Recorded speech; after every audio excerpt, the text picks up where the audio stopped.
If you're struggling to grow on social media, whether it be YouTube, Instagram, or any other platform, chances are is you are going to blame the algorithm. I'm shadow banned. The algorithm isn't pushing out my content. The algorithm doesn't like my content. But what if I told you that there are 3 platforms that have 0 algorithm? Meaning when you promote it or when you post it, it goes to the very top. Well, I would tell you right now that if something doesn't have an algorithm, you better be using it like crazy. And we're gonna be breaking down these 3 platforms in this conversation on The Department. So let's get it. Welcome to The Department. It's Omar and I have with me Art on the pod and also Mariella on the podcast. Good to see you guys. How y'all doing? We back. These episodes with just us are going absolutely insane. So we're not trying to break what's working. Why fix what's working? So here we are because apparently you guys love us. Appreciate you. Yeah, it's been encouraging because the comments have been really positive. So. No, it's super cool. By the way, me and Art just came back from Atlanta. Dude was like a mini celebrity. He was telling me about it. Like people just going crazy around. Yeah, it was kind of strange, but it was, again, encouraging because, I don't know, like you just don't expect it. Like even for you, you know? It's really cool. It was very surprising. If you notice, you're like, dang, Omar looks a little bit different. I actually cut off my beard because I need to grow it back. So this is why I look like a cholo right now. R.I.P. audio. Especially when I wear my like listeners. lokes, like when I wear my like dark shades. Dude, it looks like I'm about to go to West Coast Customs. Anyway, today I wanted to talk about something that actually was something that came to mind, I think probably driving or taking a shower. And I've just been really thinking about it. It's so weird, like, Omar, what, taking a shower? But the reality is that there are ways you can promote your business or brand and be seen by majority of the people that are supposed to see it. The issue with social media and YouTube is that there is an algorithm and everybody's trying to hack the algorithm or break the algorithm, or what do I got to do in order to find my way in the algorithm, or for the algorithm to push out my content. And the thing with that kind of thinking, number one, it's always like shortcut thinking. Like most of the time the algorithm is in the favor of the audience, number one, like getting content to the people looking for the specific type of content. And then number two, the algorithm is designed in a way that will weed out bad content. So like most people that blame the algorithm for being shadow banned or something is usually people that need to make better content. I'll just say that starting out, right? So learning the platform and learning what does do well on platforms is still really good. And I love talking about it. That's why we got episodes on, how to grow on YouTube and all that stuff. However, I do want to break down a few of these that came to mind. And the first thing, and if any of these is archaic, you can roll your eyes. But if you're not doing it consistently, then you're a bum. I'm just kidding. You're not a bum. You're Department fam. Okay, the first thing I wanted to talk about, this has 0 algorithm. Email marketing. Email marketing. Email marketing has 0 algorithm because when you send an email, it goes to the top of people's email inbox. When I post a reel, it does not go to the top of everyone who follows me's feed. When I post something on my story, it does not jump to the front of people's stories on Instagram. When I post a podcast, it does not always get served to everybody on the homepage of YouTube. So emails, when you send an email, it goes to the top of the list. So what does that tell me? Send emails. Like if you're not sending emails in your business, you don't have a business. And I say that because somebody actually told me that. My best friend, Steve. This was literally like 18 months ago. I'm like, yeah, dude, I'm doing this, bro. I'm doing this, challenge that. And he's like, bro, you don't have a business. I said, bro, what? Dude, I'm like doing multiple 6 figures, dude. You're tripping. And he's like, you don't have a business, dude. I was like, why do you say that? He says, you don't have a business because you never send emails. I'm like, bro, who cares? That's emails. I'm showing up consistently on Instagram. My personal brand is popping, bro. Like I'm crispy. I'm Mr. Drippy Crispy, bro. And he's like, no, Omar, send emails. Emails build relationship. Emails make your name normal, or I guess you could say predictable. Mm-hmm. Like people will know your name because you send your emails, And I said, well, who cares? Because like, what if people don't click on my email anyway? He's like, Omar, you don't understand. You don't send emails for people to open them. And we'll talk about some of the best practices that I've seen. But he said, you send emails for your name to show up on people's screens. Right. It's like, and it's just like, it was like a light bulb moment. Cause I was like, that's the same reason why I tell people to post content. It's like part of just posting content is simply showing that you are consistent digitally. And Rory Vaden says your personal brand is the digitization of your reputation. So if you're somebody who shows up inconsistently online, then you might be an inconsistent person. Now, perception is reality. That's the world we live in, especially online. So if you're sending consistent emails and you're showing up, people are seeing Omar Al-Takori. Doesn't even mean they have to click on it. They don't need to click on it. They just saw my name. And we can, I mean, but also because it's a notification on their phone. If they have the notifications up, that literally, like, dude, I was at Myron's event. Mm-hmm. It was like early in the morning. I just sent out my newsletter email for the podcast, which by the way, if you're not on the email list, click the link, there you go. But sending, I give game in the email. I'll just say that. Okay. And then, so I send it and I'm walking into the event and some guy taps me on the shoulder. And he's sitting down. He shows me his phone. He's reading my email that I just sent when I was upstairs in the room like 10 minutes ago. That's crazy. And it's because he's just checking his emails. Right. Mm-hmm. And he was like, I was like, whoa, that is powerful, And so part of being consistent in every of these areas that we're going to be talking about is simply being consistent for consistent sake. The reason why we even did the podcast, the first solo episode, was because we ran out of episodes with guests on them. And so the only way to be consistent was to just film a podcast with just me and you. And like at the time, Abby was there. Right. And I was afraid that it was going to tank, and it did really well. But I think some people think I'm trying to ninja the algorithm. No, the only game I'm trying to play right now is to be consistent. If more people just like made that the end goal, they would probably see more success. They're not going to see more success because they're doing it right. They're seeing more success because they're just being consistent. And so email marketing is so powerful. And I know I'm like saying this in 2024, like if you're not sending emails, you don't have a business. And let's just break down. I mean, do you have anything to say about that? Like, what are your guys' relationship with your email inbox? I felt like for a long time, because I was younger, I didn't care about emails. Like I was never checking my emails, quote unquote. But then I realized like, no, I do open my Gmail and I do look through things that I get sent.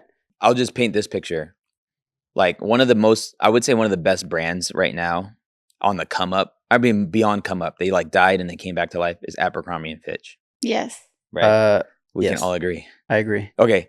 I'm not trying to say like Omar's a cheap butt, but like there was some like their shirts. I was like, dude, $60 for a t-shirt. That's like, $50, $45. Like that's a lot for a cotton t-shirt, But like they nailed the fit and all that stuff. They nailed the fabric. It's awesome. Anyway, I just thought that they were a little expensive. And I was like, you know what? I'm just going to like not do Abercrombie and Fitch. I'm just going to, Omar, you got the vintage tees.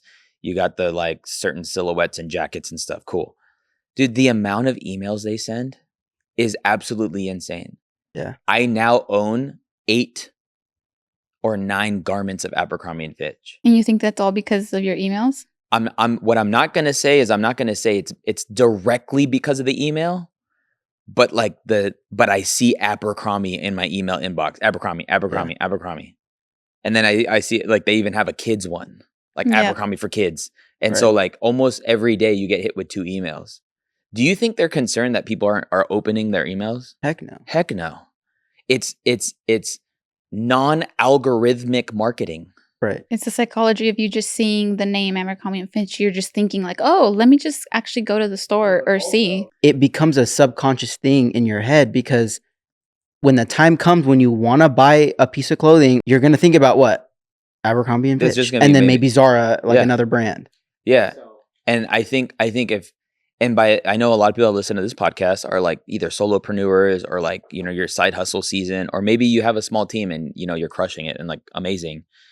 But the thing about like in any principle is like, if people are doing it at a very high level and you can do it, you should probably do it, whatever that may be. Right. Like, so if like the biggest brands, like if I go on I'm going to go on my email right now. And I just, the top ones that I always get, dude, Starbucks, Hilton, Gucci, Malbin, Tacovas. I got cowboy boots and like, I'm just getting hit like crazy.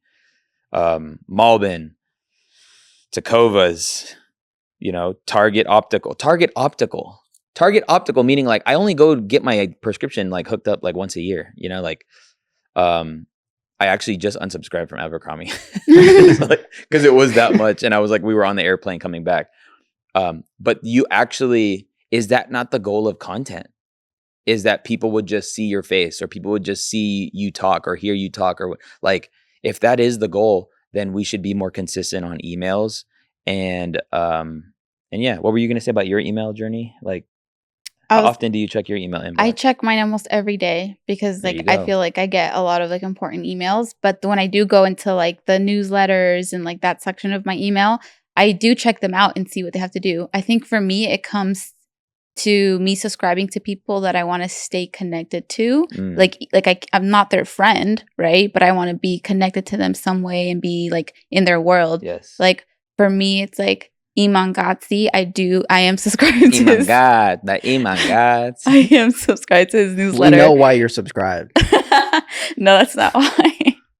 But I do. Mine just went somewhere crazy. But She's just waiting for the headline, like shirtless photos on leaked. No, I'm just kidding. No, that was a joke. But I do like to see how his programs are running, how he's running his programs, how he's running the marketing for his programs, because it gives you good insight of like what you should be doing in your own company. Yeah. You're just like, if he's doing it this way and it's becoming so successful, let me copy and paste. Yep.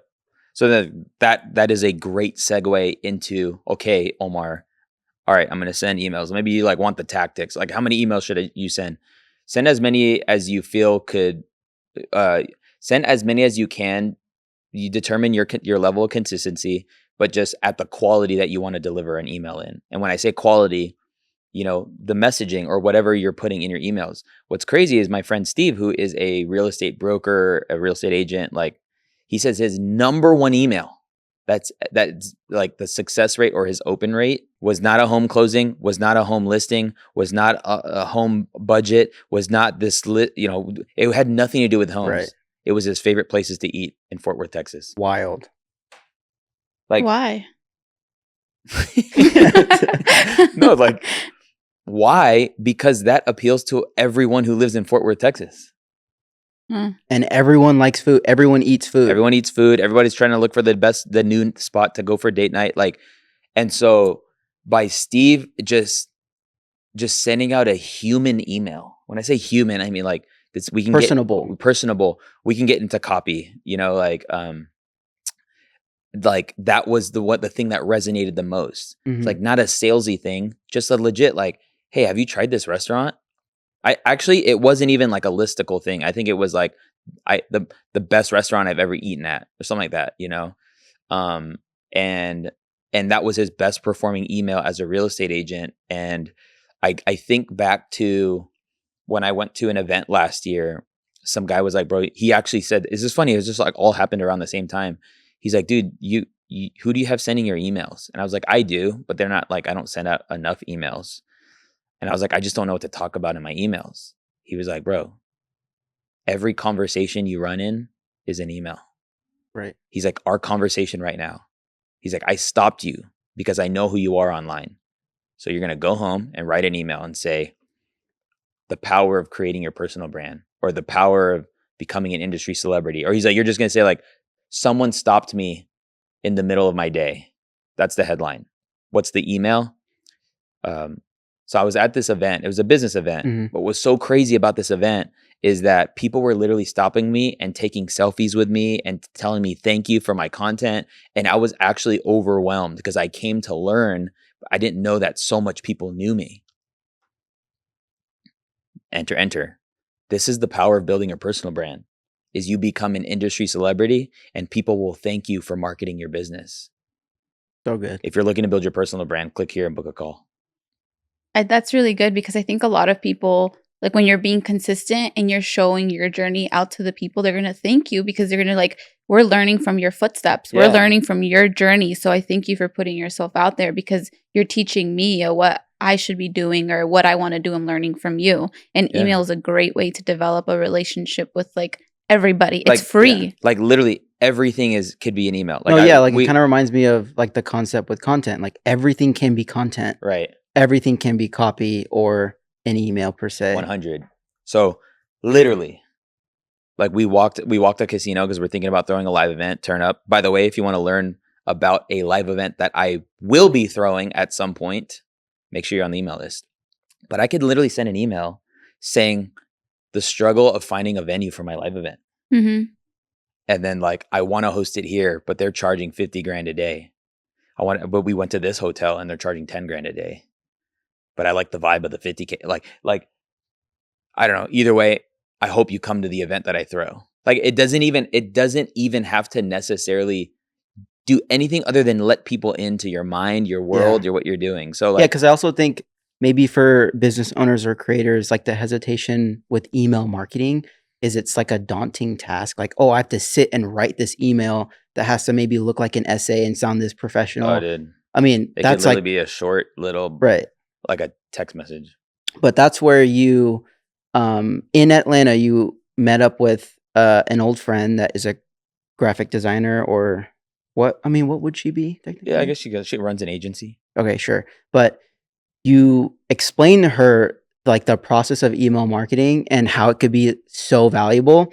And you framed it to her as in like, this can be like you journaling, like a journal entry. And I was like, oh, that's such a cool way to look at it. Yeah. Because then it becomes fun for her to do. 100. I think about like when I realized that these type of emails were actually working, the idea, because I used to love going to coffee shops and just working, but like you can literally just cook, like get your coffee, open your laptop. Everybody's saying like, I wish I can just like work all over the world. It's like, you actually, if you build a strong email, audience that clicks on your emails, that can be monetized. There was a newsletter that was actually sold a few weeks ago for like $80 million, like a newsletter. What? Whose was it? Okay, dude, why you gotta put me on the spot like that? Now I gotta like actually, because people are like, no, dude, you didn't say the book. I'm like, dude, it's a podcast. Newsletter sold for millions. All right, here we go.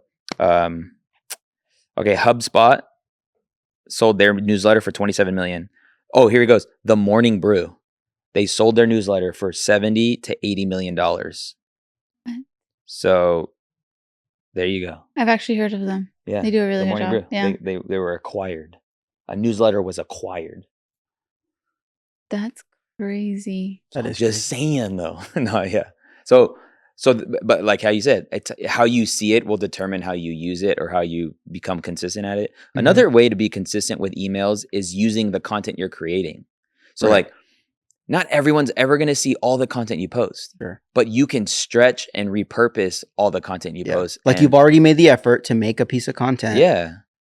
Why not just write it down? Yeah. And so like, just to let you in on something like I actually do is when I post a reel on my Instagram, I actually take 5 to 10 minutes and write out a thorough caption. Yeah. Not the captions on the screen, but like a caption, like, elaborating on the piece of content itself. I learned this from my friend, Annabelle. She was just like, every time you post a reel, that's a email, especially if you're giving out value-based content. So if you literally posted a reel that was like, here are 3 books that changed my life, that's literally an email. Right. Like quick thing, one free email a week that you get is the content you post online. So if you're consistent on YouTube, when we upload a podcast a week, that should allot for at least 1 email out. So, okay, we got 7 days in the week, technically 5 working days. So like, if I only need to send 3 a week, and now I only need to come up with 2. Actually, like there is so much more emails that I can send than I could even think of, but I do like having pace and whatever. Now, if you're wondering, like maybe like, what do I use to send out emails? I mean, there's like MailChimp or MailChimp. I love Flowdesk. It's just easy. It looks nice. It's pretty. But I mean, most, other CRM, customer relationship management. Hello, somebody. But like, yeah, you can use something like ClickFunnels too. It could be connected to your website. Squarespace does emails. Like it's just about you doing it, not about necessarily. It's about being consistent, not from like where it comes from. It's or literally like about that. your name showing up. Right. And then your name shows up connected to the things you like talking about. Yeah. So that there's like a correlation there. And I love the way you expressed it. Like emails can be like journaling, right? So like right now, everyone's pushing content unedited. Emailing should be the same, right? Like it's emailing unedited. So it doesn't have to be professional or saying or trying to like be so salesy. Yeah, because professional can get out of touch really fast. You lose a relationship. Yeah. But it's like a sentence, space, another sentence, space, phrase, space, boom, boom, boom, done, sign off. Right. Like, it doesn't have to be this like, I actually think there's psychology around making it that simple. Yeah. Like that makes me think about when Alex Hormozy said that he has his lawyers write up agreements or what's the other word for something? Contract? Yeah. He has them write it up so a 3 or 5-year-old can read it and understand it. Mm-hmm. But like in the lawyer world, like there's words that we don't even understand and that like we don't get. So that's like another way to look at it. Yeah. And I mean, I know, Chat GPT, AI, like go for it. But it's just like there's something called voice. And I think it'll take time for like AI to catch on. I think a human being would be better at like replicating your voice. Because like you can have somebody take whatever content you're putting out there and use your voice and words you use and send emails. Like that's totally fine. Something I did find that made emails perform better are making my emails kind of follow like, can your email be the easy button? So like that's kind of what it is, like the easy way to XYZ or the easiest way to do XYZ or fast too. Oh, you mean when someone clicks on your email? I'm saying like headlines and stuff, like the way you make your emails format for like, there's a subject line. Oh yeah. Most people are clicking on emails that are going to make their life easier or allow them to do something faster. Right. So it's like solving a problem, like making an email that solves a problem. Yes. So if you look at probably the emails I've sent recently, they're usually along the lines of like the fastest way to build your brand, the quickest way to build wealth, the easiest way to be consistent online, like easy and fast. I'm just saying like those are high desires. Right. So if you can ever deliver something quickly, but it's also not clickbait. Or the like best. You actually like, deliver. Yeah. Somebody like asked me today, like, I screenshotted it because I'm like, he says it in a way that I wouldn't have said it. He says, how do I get the blurry cinematic look? Dang. Like the blurry cinematic look from a guy who doesn't do video stuff. He just wants to dial in his setup. So I'm like, literally, he gave me an email headline. Yeah, that sounds good. Imagine you seeing that. Yeah, the easy, like get the blurry and cinematic look this easy. Is this easy? The blurry cinematic look is this easy, ... Boom. Hey, if you're looking to dial in your stuff, make sure your audio, just give it away. Dude, you truly make this stuff sound so easy. Like, I think it always comes from perspective and the way you're framing it. Because when you put on, like, if you tell someone, hey, go write an email and send it out for your newsletter, it sounds daunting to that girl, right? It sounds really daunting, and it sounds like it sounds long and professional, and you have to sit there and thought it out, and like it's gonna take an hour, right? Mm-hmm. But if you frame it in a perspective like that, it's really simple, and this is all you have to do is solve a problem and put it in words that a 5-year-old is gonna understand, and you're journaling about it. They're like, okay, then I can do that. Let me go do that right now. It's gonna take me 5 to 10 minutes. So but also, you're just trying to help somebody. Like, yeah. I mean, a lot of like, if people just focused on helping people, like you would be rich. Right. But it's just, but if you're focused on getting the money, then you're going to trample the people that are supposed to get you the money. Or even not help someone, but help where you were at. Yeah. I think is like also another tone you can have. Yeah. So number one platform email with zero algorithm, emails.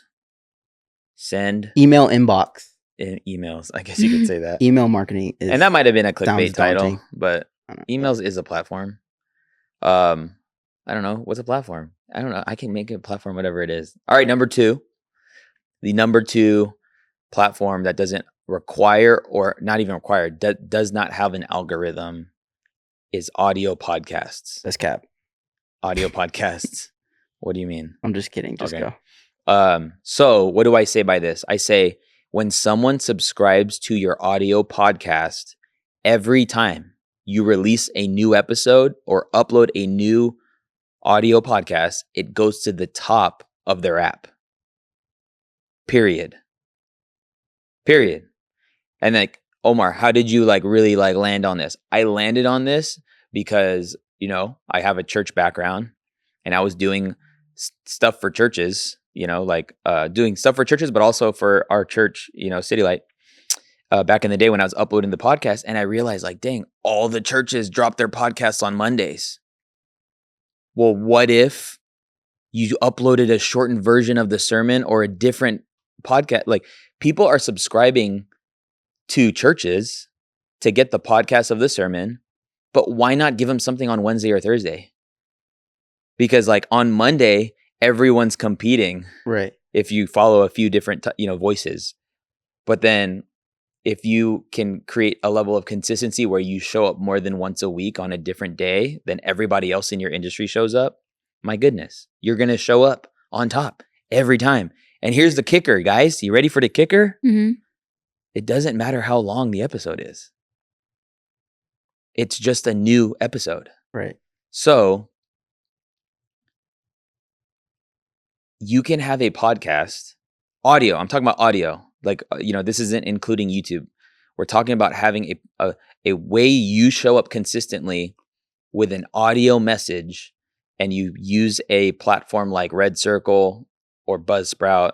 I think Spotify actually has their own thing. They bought Anchor or something, whatever. Just pick one. They all do the same thing.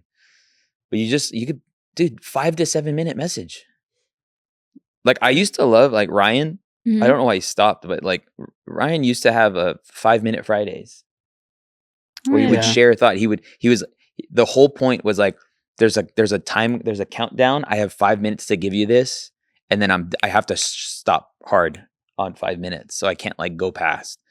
But like, 2-minute Tuesdays, Wisdom Wednesdays. Like, who does that? Steven from Diary CEO. Oh, he has he takes little segments from his old podcasts, like important ones, and he makes it its own 7-minute version. Oh, I mean, I think Alex Hormozy takes stuff from his YouTube videos, makes them podcasts. Mm-hmm. And these people are like, they upload more than once a week. Now, I will say, I'm going to confess, I don't upload more than once a week on our podcast. It's something we can do. I mean, right now, I'm okay not doing it. But what I do know is that every time we release an episode, it goes to the top of someone's feed. So by simply just having an audio podcast puts you in a position where you are overriding the need to, be a part of an algorithm. Now, people, I'm always trying to address all the haters and like all the freaking skeptics. Well, people have to subscribe to your podcast in order for your podcast to even be seen. Yeah. Send emails, talk about your podcast, promote your podcast. And then, like in the emails, deliver. Mm-hmm. Like if you actually deliver, and what people don't realize is like they want the listen or they want the view, but they're not thinking about keeping that listen or keeping that viewer. Right. That the whole point is to compound the growth of your content, because every time somebody clicks on your content, you stinking deliver. Mm-hmm. But because you don't know what you're talking about, nobody wants to listen to you. But yes, you do need to grow, but you can use your email to grow your podcast. Like I said, it's all like, it all works together. Like it's like, go on these platforms and push people to these non-algorithmic other areas and platforms and ways to connect with you, and then get them content consistently. Get them delivered. Yeah, deliver on the content. I do think like something we could do better at is just telling people to subscribe more, because like maybe they might forget. I mean, whatever. Also, the podcast is so good, the conversation, the content is so good that the algorithm is reserving it back to you. Like, But I don't even think I'm subscribed, dude. No, I'm just kidding. No, but yeah, just if you're not subscribed, why don't you go ahead and subscribe to the department, whether you're watching on YouTube or you can go ahead and subscribe wherever you like to listen to podcasts. Hit that subscribe button. Anyway, yes, audio podcasts. I don't know, like somebody and by the way, I love podcasts that people upload that are short. Like, Oh, my favorite short podcast is Mindset Mentor. love it. I think Chad Veach's leadership podcast is 30 minutes. 30 minutes. Yeah. Craig Rochelle leadership podcast. It's usually 20 or less, 20 minutes or less. Some people that I do like Jerisha. She's awesome. Listen, solo podcast. Eileen Wilder will have Eileen will grab almost like a testimonial sometimes from a Zoom call, or when somebody is like, Eileen, I like had my first 7-figure stage, sales or whatever. And she's like, what did you do? And the girl's breaking it down, and it's like 6 minutes. And she posts that as a podcast? And she's posted as a podcast. Wow. So I think there is like and there's actually value there, right? Like that's happening in real time. But I say all that to say that like this is why I think most people just need to have a podcast. And it honestly, we're still at the time of filming this or capturing this, we're still in the first year of the department, which it blows my mind how much reach we've had, what it's done to the industry or community. How much impact, How much impact, the amount of connections it's created, the amount of relationships that I've been able to, start and, create. I don't know. It's awesome. But I try to think back, I don't see it like it took much. Like I see it like we just committed to doing it, and it just became a thing, and it really does. Like they say that there's these stats that like only 1% of podcasts have more than like 12 episodes. So if you get it past that, you're out of that 1%, and Exactly. you're most likely to be consistent. 100. What episode are we on? I think this is going to be like 36 or Something like that. 37. Dude, we need to turn up for the year, I think the 52 episode 52, because that would be a year. Okay. Even though it sucks, like, by the way, we've had to lose out on 2 or 3 podcasts for sure. There was one with like a friend. Her label didn't allow it, which is fine. Oh yeah, right. And then there was one we had where some episodes that are just not released. Yeah, I had one that was like about my Instagram being hacked that like I was asked to take down, and I gladly did. I'm trying to find that like actual stat though, like the 1% of podcasts. But either way, when I say podcast, I mean audio. You don't need video. But the key, like the same thing that goes back to email, it's to be consistent in podcasts as well. Yeah. But it's also cool to think that like with email, inbox stuff and audio podcast stuff, the more frequent you do it, the more you're at the top. So it's like it it benefits you just as much. And this one says, like, there's over 4 million podcasts registered in the world. And that was taken a couple years ago. But the issue is only, and this is just too much charts and stuff. The issue is that no one's consistent. Yeah, that was a punchline. If you want to be a 1% podcaster, don't stop. Like, actually, when we say the word podcaster, like, you're not somebody, you can't be given a title of something you don't do consistently, right? Like, I'm not a, what am I trying to say? Like, I'm not fit, so I can't be. You're not a gym junkie? I'm not a gym junkie. A gym rat. I'm not a gym rat, okay? I'm not. But can I be? Yeah, I can be. But how can I be? By going to the gym. By being consistent. By being consistent. I will become a gym rat. Gym rat. Okay. Anyway, don't stop. Podcast. It's easy to get on top. No algorithm. Okay. Yep. Number 3 platform that has 0 algorithm is the Instagram DMs. Instagram DMs. Why do you give me that look? Like, when you send a DM, you go to the top of a person's inbox. Is that true? Yeah. Okay. Is this true? When I upload a reel, does it go in front of everybody's feed? No. Okay. So that tells me that there are no algorithms when it comes to Instagram DMs. The only thing that comes to mind with that is the like folder thing with those. Yeah, when there's like a thing. And also like requests. Because the request folder. Because you don't follow people that DM you. Sure. So, yeah. But I would say it like this. if you're in a season where you're trying to scale or build or side hustle and you got like a service, you have a product or service that would benefit somebody, commenting on people's stuff and DMing people. I respond to every single DM that comes in. Personally. True. I know not everyone's the same, but I not only respond to everybody's DMs, I DM everyone who mentions me in their stories. But what happens when I DM those people? Thank you for sharing. I appreciate you for sharing. I'm going to the top of there. And what's the whole point here, Omar? The whole point is to start more conversations. Why do we even send emails? Mhm. Why do we even do the audio podcasts? Why even create content? Because you want to create more conversations. If you can get more people talking behind your back, you're going to make more money. Yeah. Obviously, what they say behind your back is important. Yes. But we talk about Alex Hormozi more than any other individual. Right. Bro, that dude don't know me. Like we've given daps a few times, but like we talk about him because he puts out so much content. Right. Mm-hmm. And so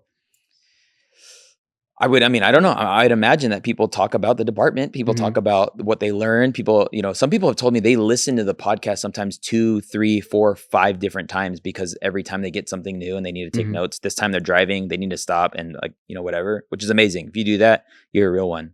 I remember the lady that said that. Yeah.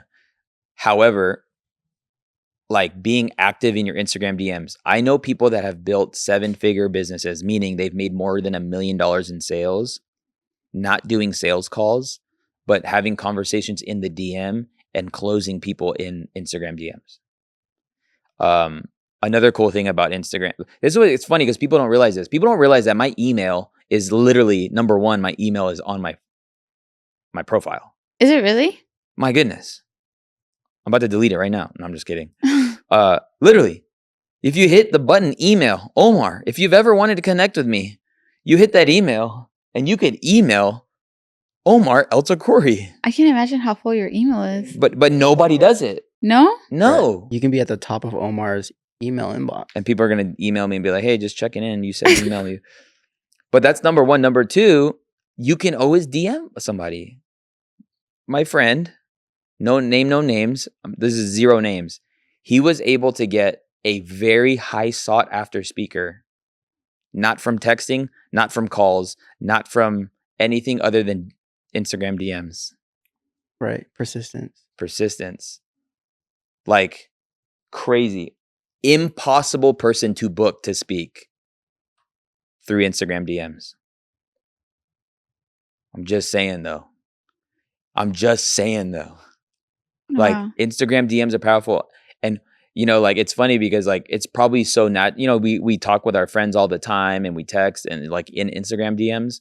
But if you knew that the DMs were this powerful, you would use it differently. Right. You would ask people to DM you more.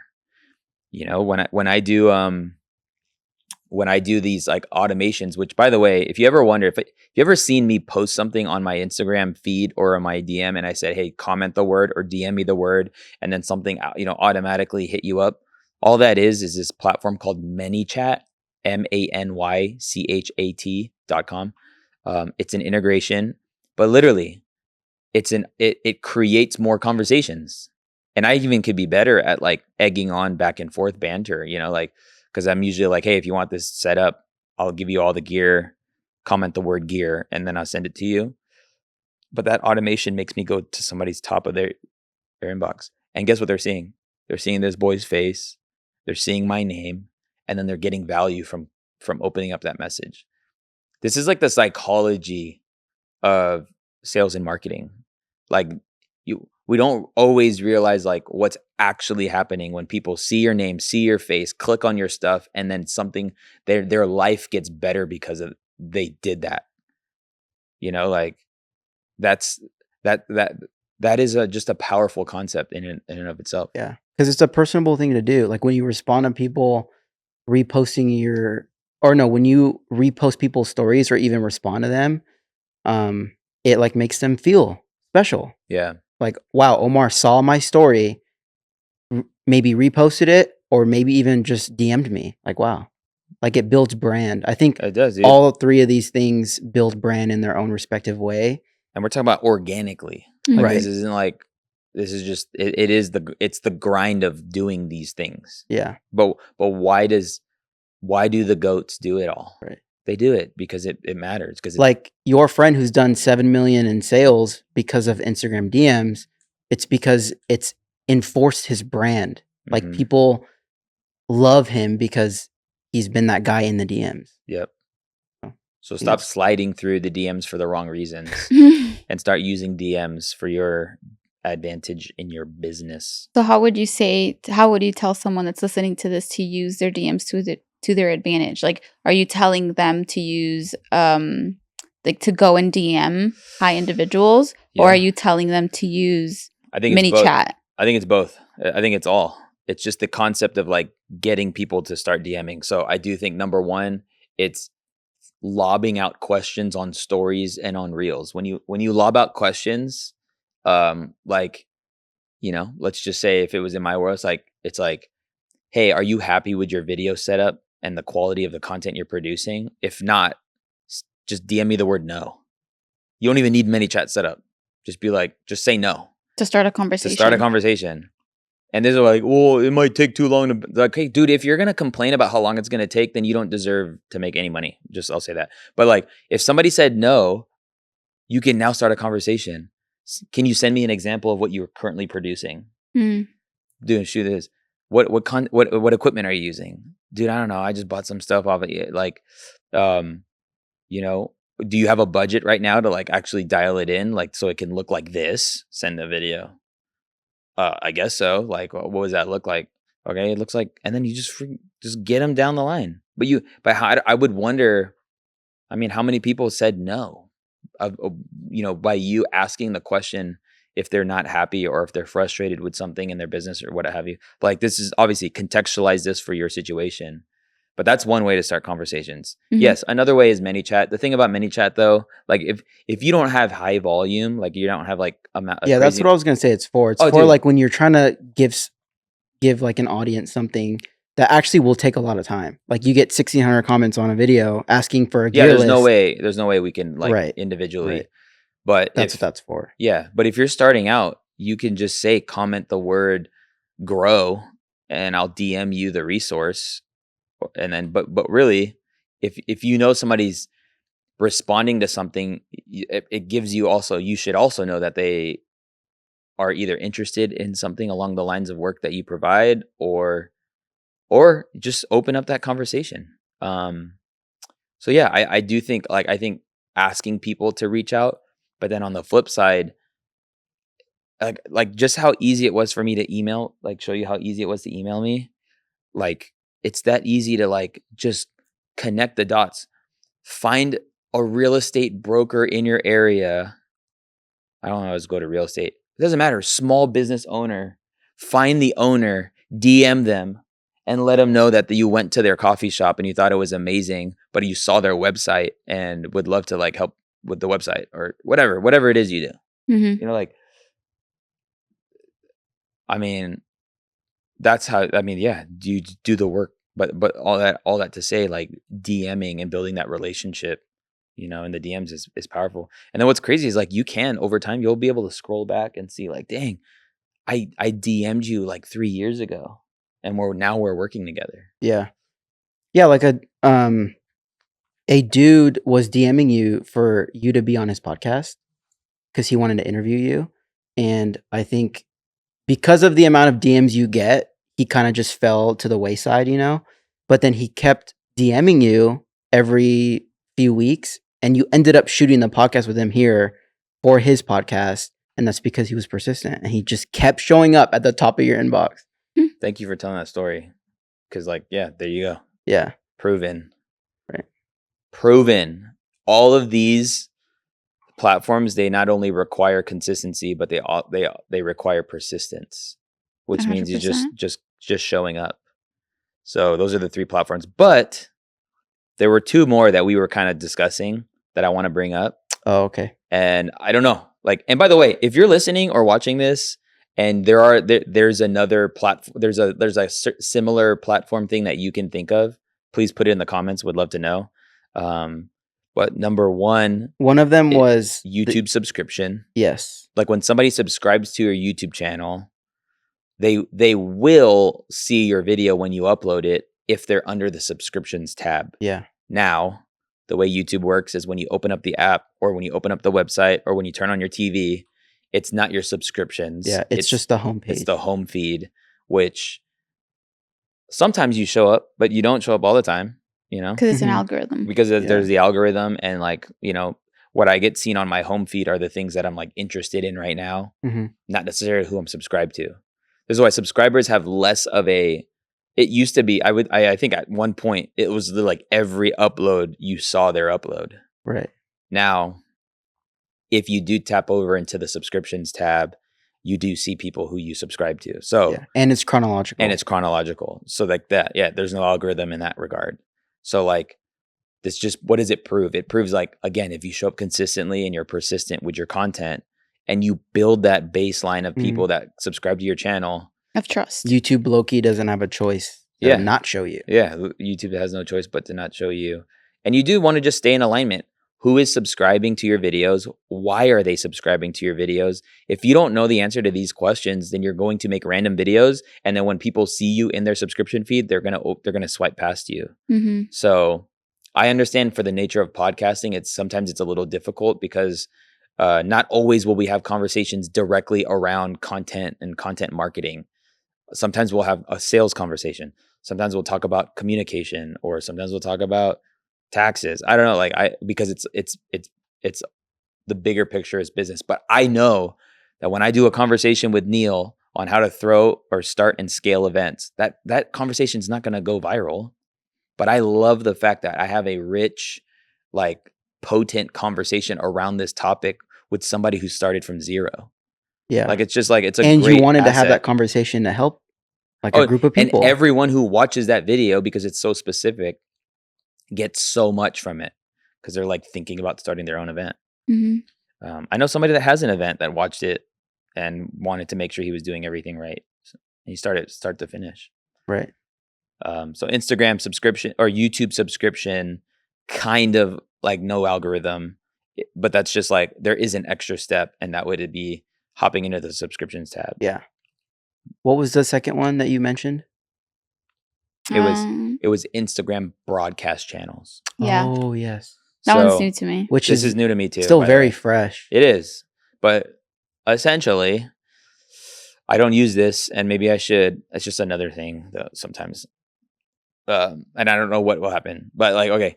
So there's this thing called Instagram broadcast channels, meaning you create this sub community within your profile of people who want to subscribe to you.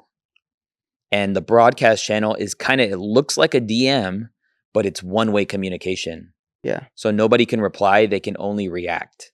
They can double tap. They can heart it. They can So it's up. a text thread of like text. You can put video. Like let's say 50 people, and you're the only one sending messages inside, but everybody can see everything. But everybody can see everything. So it's not like going live, or it is? No, it's not. But you can go live to your broadcast channel. So it's almost like it's like a sub community of your followers that like you're removing the algorithm from between you and your followers. Kind of like an exclusive feel, maybe. Yeah. So it's basically the same thing as it's like what the intention of Instagram is for, is you posting. It's just taking out the algorithm, and the only thing you get back is a reaction, not a comment or a like. It's just a reaction. Correct. But like, I mean, if you said like, hey, I do BTS stuff, like I think this is a good reason to start a broadcast channel is like, I'm doing a live Q&A for people that are just in the broadcast channel. And if you're not in, jump in, but then you can do like live Q&A with people who really want to be there.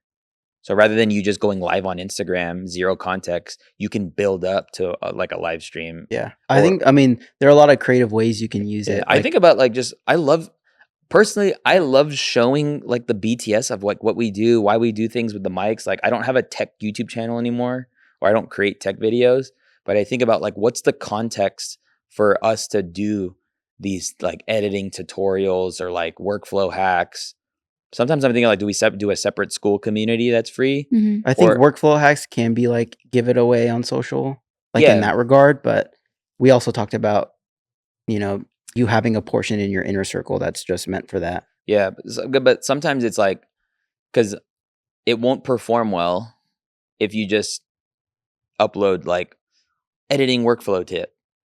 But if you create the demand in a broadcast channel and we're gonna like, hey, we're gonna show you this crazy hack that we use to use AI to edit our podcast, you don't have to. That's the cool thing about certain like non-algorithm type stuff, is simply you don't have to work as hard to package necessarily. Yeah.